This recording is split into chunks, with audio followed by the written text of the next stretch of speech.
Hey everyone, welcome in CLAT Point and let's start today's The Hindu News discussion जो कि CLAT, ALET, CLAT PG, NLSAT, DULLB and other law entrance test आप देंगे आप लोगों के लिए important हो सकता है।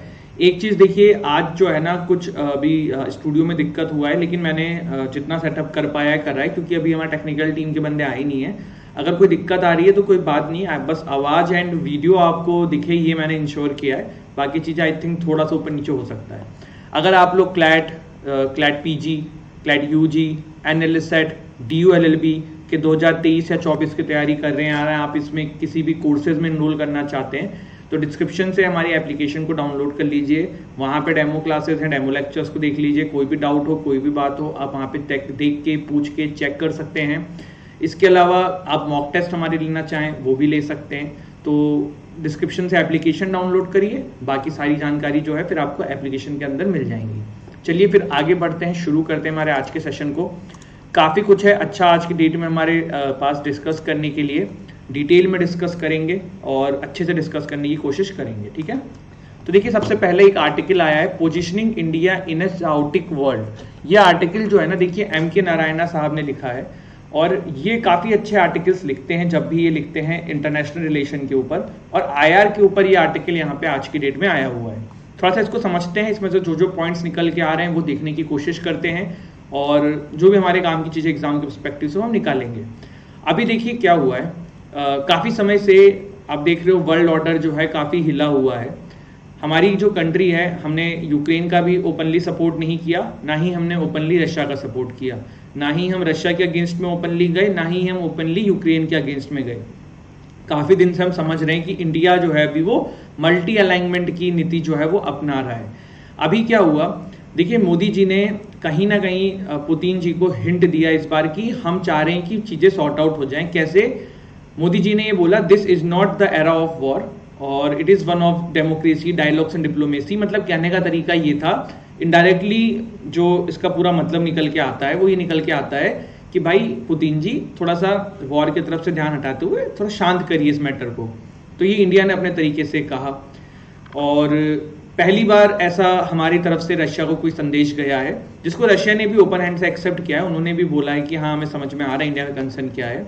तो ये वाली चीज़ अभी हमने देखा। इसके बाद हमारे प्राइम मिनिस्टर मोदी जी ने जो है SCO की अभी मीट हुई थी, उसी के बारे में हमें बात हो रही है, जो कि उज्बेकिस्तान में हुई थी।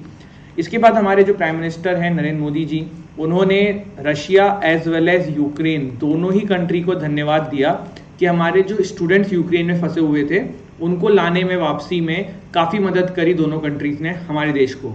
देखिए, यूक्रेन में हमारे देश से काफ़ी सारे लोग जो हैं वो MBBS करने के लिए जाते थे और उन्हीं को वापसी किया गया था वहाँ से। और अभी उस पर भी एक डिबेट चल रहा है, आपको पता है कि कोर्ट में केसेस पेंडिंग है कि उनको जो है वो इंडिया में उनकी स्टडीज़ कंटिन्यू करने का मौका दे देना चाहिए कि नहीं देना चाहिए। तो ये वाली चीज़ थी। इसके बाद देखिए, मोदी जी जो हैं वो अभी SCO में मीट में, आपके SCO के जितने भी लीडर्स हैं, जिसमें कि चाइना, रशिया को हम सबसे ऊपर लेते हैं, इनसे मिले। वैसे ही कुछ दिन पहले हमारी क्वाड की मीट हुई थी, Australia, Japan, India and US जहाँ पे मीट हुए थे। तो यूरोपियन कंट्रीज जो है ना वो क्वाड को लेके इंडिया को काफ़ी पंप अप करती हैं कि भाई क्वाड पे रहो, क्वाड की चीज़ें करो। और क्वाड की इंपॉर्टेंस अपने जगह पे है, क्योंकि वहाँ पे आप कहीं ना कहीं यूरोपियन कंट्रीज के साथ अपने आप को अलाइन करते हो, और जब आप SCO के साथ आ जाते हो तो फिर आप कहीं ना कहीं रशिया एंड चाइना के साथ भी अपने आप को अलाइन करते हो। तो ये दोनों ही चीज़ बहुत सिग्निफिकेंट है इंडिया के लिए कि हम जो है किसी भी पक्ष में अभी है नहीं। हमारा जो हमारे देश का या फिर हमारी गवर्नमेंट का जो एक रुख है वो ये साफ साफ कह रहा है कि भाई हम मल्टी अलाइनमेंट को फॉलो करते हैं, हम किसी के एक तरफ की तरफ झुकने नहीं वाले हैं, ठीक है। तो ये वाली चीज़ थी। इसके बाद अब देखो इंडिया के लिए समस्या क्या क्या है। इंडिया के लिए समस्या ये कि SCO में ना इंडिया की मुलाकात जो है वो ईरान से भी हुई, क्योंकि आपको पता है SCO में द लेटेस्ट मेंबर जो बन रहा है वो ईरान है। तो ईरान से भारत ने ना अपने ट्रेड कम कर रखा है। क्यों कर रखा है? देखो, US का ईरान से सैंक्शन लगा हुआ है। US ने कहा है कि आप ईरान के साथ ट्रेड ना करिए, अगर आप ईरान के साथ ट्रेड करेंगे तो फिर देख लीजिएगा हम आपके ऊपर सैंक्शंस लगा देंगे। पर ईरान आपके लिए बहुत इंपॉर्टेंट है। क्यों इंपॉर्टेंट है? क्योंकि ईरान जो है वहाँ पे आपको छाबार पोर्ट बना हुआ है आपका, जिससे कि आप पूरा अफगानिस्तान, या फिर अगर हम INSTC भी देख लें, international north south transport corridor, जो कि आपको पता है कि रशिया से इंडिया की डिस्टेंस को कम कर देता है। तो वो भी आपको छाबार पोर्ट के थ्रू ही है। तो ईरान की इंपॉर्टेंस आपके लिए बहुत ज़्यादा है, लेकिन यूएस के प्रेशर में अभी इंडिया ईरान के साथ उस लेवल पे ट्रेड नहीं कर पा रहा है जो कि ईरान चाहता है। दूसरी चीज़ देखो यहाँ पे देखने को ये मिल रही है कि ईरान ने भारत से दरख्वास्त करी है कि आप जो है बायलेटरल समिट ऑर्गेनाइज करिए इंडिया एंड ईरान की, जिस पे अभी इंडिया ने अपना जवाब नहीं दिया है। इंडिया के पाले में अभी जवाब है, देखते हैं क्या इंडिया इस पे करती है। पर इंडिया जो है कहीं ना कहीं इस पे हेजिटेंट होगी, क्योंकि हम जो है यूएस से डायरेक्टली पंगा नहीं लेना चाहते हैं। तो ये कुछ पॉइंट्स जो निकले थे वहां से वो हमने देखा। अगला आर्टिकल जो है वो है टॉकिंग गवर्नर। ये आर्टिकल क्यों निकला है? देखो अभी केरला में एक इंसिडेंट हुआ है, वहां पे जो गवर्नर हैं आरिफ मोहम्मद खान, उन्होंने एक पब्लिक आप कह सकते हो कि अनाउंसमेंट कर दी है, क्योंकि उन्होंने जो है अभी कुछ दिन पहले वहाँ पे देखिए केरल के अंदर प्रॉब्लम्स तो शांत होने का नाम नहीं ले रही है। आपने लोकायुक्त वाली कंट्रोवर्सी समझी थी, फिर वीसी को अपॉइंट करने वाली कंट्रोवर्सी समझी थी। अभी क्या हुआ है, अभी केरला के गवर्नर जो है आरिफ मोहम्मद खान, उन्होंने ruling communist party of India Marxist जो कि है वहाँ पे, जिसके चीफ मिनिस्टर पिनारी विजयन है, या फिर केरला के जो चीफ मिनिस्टर हैं पिनारी विजयन, इनके और उनके बीच में जो टेंशन चल रहा है ना, वो पब्लिक के बीच में रख दिया है। इन्होंने एक प्रेस कॉन्फ्रेंस करी जिसमें इन्होंने सारी बातें जो हैं जो इनको फील हुआ वो इन्होंने बोला। अभी मामला क्या था? अभी मामला ये था कि कन्नौर यूनिवर्सिटी के अंदर गवर्नमेंट का एक डिसीजन आया है जिसमें कि जो वहाँ के सेक्रेटरी हैं, विजयनन नाम के प्राइवेट सेक्रेटरी हैं, इनके वाइफ को एज ए एसोसिएट प्रोफेसर की तरह अपॉइंट कर दिया गया है केरला सरकार के द्वारा। इसके ऊपर इन्होंने आवाज उठाई है, आपत्ति जताई है, और इसके ऊपर यहाँ पे प्रेस कॉन्फ्रेंस करके इन्होंने काफ़ी सारी बातें कही। इन्होंने ये बोला कि जो है अभी जो रनिंग गवर्नमेंट है केरला की, ये एंटी नेशनल है, नेपोटिज्म है, एंटी नेशनल चीज़ों को कर रही है, नेपोटिज्म को फैला रही है, एंटी सोशल एक्टिविटीज़ में इंडल्ज हो रही है। तो ये चीज़ें करी गई इनके द्वारा। अब राइटर जो हैं वो ये बोलते हैं कि यार देखो ये जो घटना हुई है ना, ये भारत के लिए अच्छी नहीं है, डेमोक्रेसी के लिए अच्छी नहीं है। एक गवर्नर और चीफ मिनिस्टर या फिर एक सरकार जो है एक दूसरे के आमने सामने इस लेवल पे आ जाए, ये एक बहुत दुर्भाग्यपूर्ण बात है। देखो गवर्नर और जो चीफ मिनिस्टर है ना, इनके बीच में प्रॉब्लम तो हर जगह है। आप दिल्ली में देख सकते हो, है ना, वेस्ट बंगाल में चल रही है, राजस्थान में, जहाँ जहाँ पे सेंट्रल गवर्नमेंट के अलावा कोई दूसरी सरकार है वहाँ पे है। लेकिन केरल में ना टेंशन समाप्त होने का नाम ही नहीं ले रही है, अलग लेवल पे जा रही हैं चीज़ें। तो अभी यहाँ पे आपने ये चीज़ें समझने की, पूरा मामला जाना। जो सरकार है उन्होंने यहाँ तक कह दिया है कि जो प्रेजेंट गवर्नर हैं केरला के, ये एजेंट हैं आरएसएस के, और पता नहीं क्या क्या बातें कही गई हैं, जो कि नेशनल लेवल पे बिल्कुल अच्छा नहीं है हमारे देश के लिए।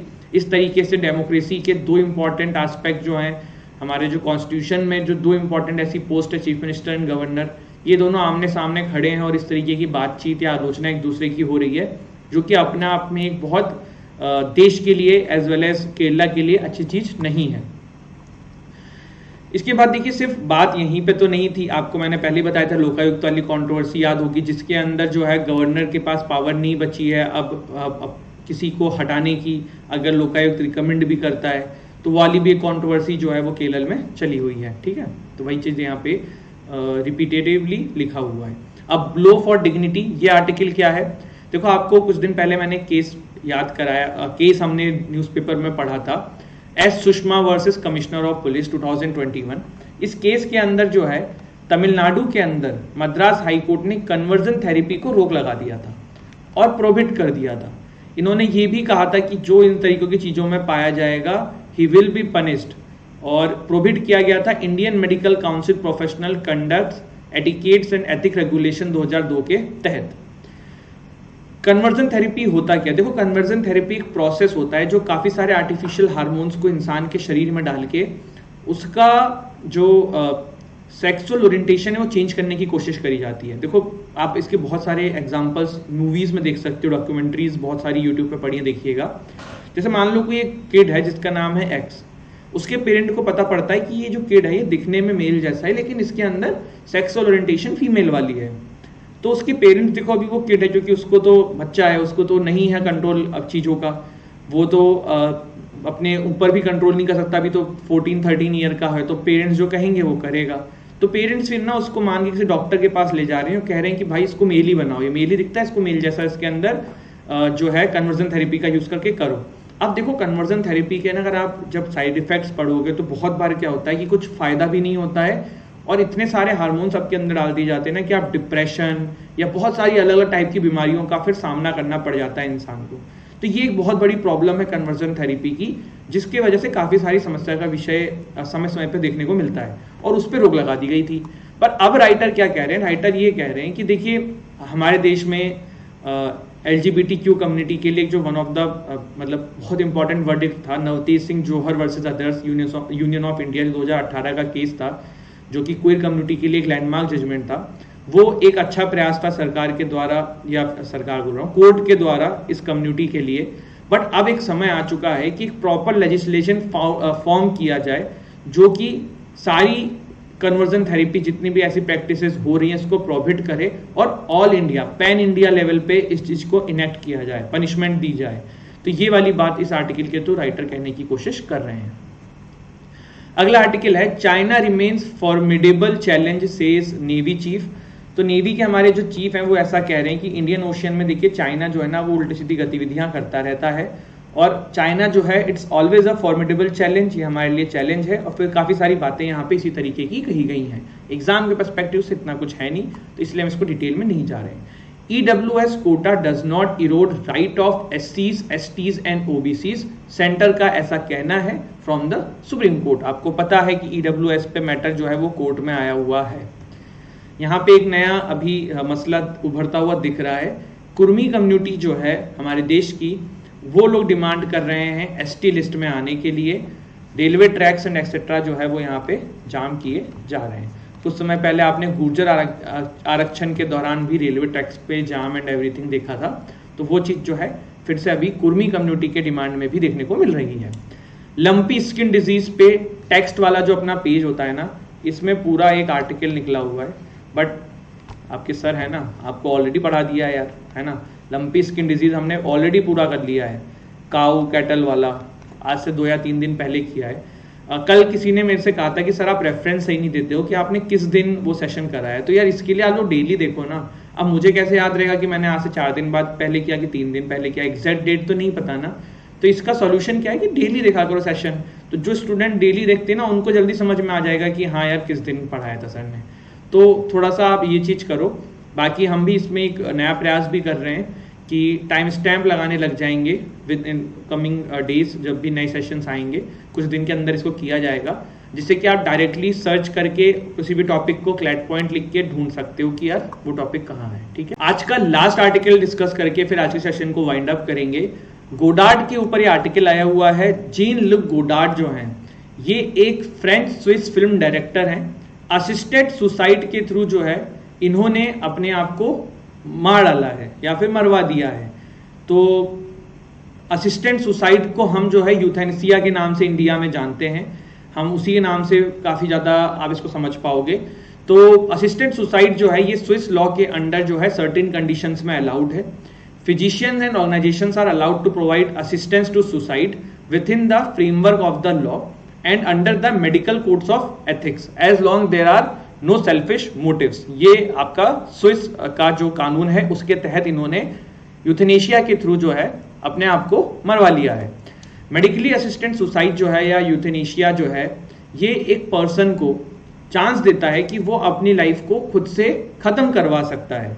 अब ये 2 तरीके से होते हैं, एक होता है एक्टिव, एक होता है पैसिव, उस पर हम आते हैं। लेकिन सेवरल यूरोपियन नेशंस जो हैं जैसे कि Australia, Colombia, South America allow assisted suicide and euthanasia under certain circumstances। एक ऋतिक रोशन की मूवी थी यूथेनेशिया के ऊपर, याद करो कौन सी है। ठीक है, अब बात करते हैं यूथेनेशिया जो है वो 2 तरीके के होते हैं गाइस। एक होता है एक्टिव यूथेनेशिया, दूसरा होता है पैसिव यूथेनेशिया। एक्टिव यूथेनेशिया को पॉजिटिव यूथेनेशिया भी बोलते हैं, एग्रेसिव यूथेनेशिया भी बोलते हैं। ठीक है, इसमें क्या होता है, इंटेंशनल डेथ। आपको अगर लगता है कि मेरे को आपको बहुत पेन हो रहा है या कोई भी ऐसी बीमारी जो बिल्कुल ट्रीट ही नहीं हो पा रही है, तो इसके थ्रू जो है आप कोई पिल लेके या कोई लीथल डोज लेके आप अपने आप को तुरंत जो है उस पीड़ा से बचा सकते हो और अपने आप को मार सकते हो। तो ये होता है एक्टिव यूथेनेशिया। अब इसमें आपने मारा है या फिर जो सामने वाला आपको पिल दे रहा है उसके थ्रू आप मर रहे हैं, ये मतलब आप समझ सकते हो कि बोलने की बात है, बट इन द एंड ये आपकी चॉइस है कि you want to die because you are not able to suffer the pain जिस भी कारण से वो कॉज हो रहा है। पैसिव यूथेनेशिया में क्या होता है, जिसको नेगेटिव यूथेनेशिया भी बोलते हैं, नॉन एग्रेसिव यूथेनेशिया भी बोलते हैं। इसके अंदर क्या होता है कि जैसे मान लो आपकी कोई दवाई चल रही है, आप बहुत बीमार हो, आप सही नहीं हो पा रहे हो, लेकिन आपकी कोई दवाई चल रही है, वो दवाई अगर चलनी बंद हो जाएगी तो आप मर जाओगे, तो फिर वो दवाई आपके लिए चलानी बंद कर दी जाती है। तो आपको तुरंत पेन से राहत नहीं मिलती, पर 3, 4, 5 दिन, 7 दिन, 8 दिन, 10 दिन जब भी आपका दवाई का डोज खत्म हो जाएगा, दवाई आपको शरीर को जो फायदा देती थी वो नहीं देगी, तो आपकी अपने आप मृत्यु हो जाएगी। तो उसे कहते हैं पैसिव यूथेनेशिया। इंडिया के अंदर जो है ना, पैसिव यूथेनेशिया अलाउड है, तो ये चीज ध्यान रखिएगा, ठीक है। तो एक्टिव एंड पैसिव में अंतर पता चला। अब देखो क्यों euthanasia should be legal in India. तो देखो सबसे पहली चीज यार, एंड ऑफ पेन। भाई देखो, जिसको बहुत समस्या का सामना करना पड़ रहा है, उसके बॉडी में बहुत प्रॉब्लम फेस करनी पड़ रही है, और अब वो उससे छुटकारा पाता है, तो वो उसका राइट है, वो नहीं सही हो पा रही है वो चीज, डॉक्टर भी मना कर चुके हैं, तो एंड ऑफ पेन के लिए आपको अलाउ कर देना चाहिए। भाई हर बंदे की पर्सनल चॉइस है, अगर आपको राइट टू लाइफ है तो आपको राइट टू डाई भी तो होना चाहिए ना। अगर आपको ये है कि आप अपनी डिग्निटी से जीवन को जी सकते हो, तो आप अपनी डिग्निटी से जीवन को मार भी सकते हो ना। भाई क्यों दर्द सहें, क्यों मतलब बेड पे पड़े रहें, क्यों बहुत ज़्यादा जो प्रॉब्लम्स है वो फेस करते रहें। अगर आपके पास ये चांस है तो आप ये कर सकते हैं। दूसरी चीज़ देखिए क्या, जैसे मान लीजिए इंडिया है, मान लो कि इंडिया में सिर्फ 100 बेड है, अब कोई 2 बंदा इस पे ऐसा है जो कभी ट्रीट ही नहीं हो पाएगा, वो बस जब तक है डायलिसिस होता रहेगा, या फिर वेंटिलेटर पे हैं, वो जब तक हैं तब तक रहेंगे, जीवन उनका चलता रहेगा। तो उससे क्या होगा कि जो 2 लोग सही हो सकते थे, उनका बेड भी इन्होंने ऑक्यूपाई कर रखा है। तो यहाँ पे ट्रीटमेंट फॉर अदर्स के रास्ता खुल जाएगा। मेंटल एग्नॉय, जिस बंदे को ये चीज फेस करनी पड़ रही है, जिसको इतनी पीड़ा फेस करनी पड़ रही है, जिसको इतना पेन फेस करना पड़ रहा है, और जिसको ये भी पता है कि आज नहीं तो कुछ साल बाद मेरी मौत हो जाएगी, कोई ट्रीटमेंट नहीं है, उनके लिए कितनी अच्छी चीज है। तो वो वाली बात है यहाँ पे। कुछ इश्यूज भी हैं, जैसे कि मेडिकल एथिक्स, डॉक्टरों को कोई अधिकार नहीं देता है कि वो किसी को मार दें, तो भाई वो कैसे यूथेनेशिया के थ्रू जो है किसी को मार सकते हैं। जीवन लेने का अधिकार तो किसी के पास नहीं है ना, तो ये इश्यूज हैं कि भाई किसी को मारने का अधिकार क्यों डॉक्टर्स को मिल जाए। तीसरा क्या है कि जो डॉक्टर हैं या फिर कोई भी है, वो अगर इस चीज़ में एक्टिव मतलब पार्टिसिपेट भी करेगा, तो फिर फ्यूचर में उसका भी तो मेंटल लेवल खराब हो सकता है कि यार मेरे वजह से उन लोगों की जान जा रही है, ये चीज़ें हो रही हैं, वो चीज़ें हो रही हैं। तो ये कुछ इश्यूज भी हैं जो यूथेनेशिया के साथ आते हैं। तो गाइज ये था हमारा आज का सेशन, एंड आई होप आपको ये सेशन अच्छा लगा हो। हमने यूथेनेशिया के बारे में डिटेल में जाना, हमने लंपी स्किन डिजीज के बारे में पहले ही पढ़ा हुआ है, 4 से 5 दिन पहले ही पढ़ा है। हमने ये तीनों न्यूज़ देखी, हमने सुप्रीम कोर्ट से रिलेटेड हमने कन्वर्जन थेरेपी से रिलेटेड मद्रास हाई कोर्ट का एक वर्डिक्ट देखा, और जो राइटर डिमांड कर रहे थे वो देखने की कोशिश करी। यहाँ पे केरल में क्या चल रहा है वो देखा, एक आर्टिकल निकला था इंडिया एंड SEO इन सबसे रिलेटेड, वो देखा। दिस इज इट, ये था हमारा गाइज आज का सेशन। आई होप आपको अच्छा लगा हो। हंसते रहिए, मुस्कुराते रहिए, पढ़ाई करते रहिए। जय हिंद, जय भारत।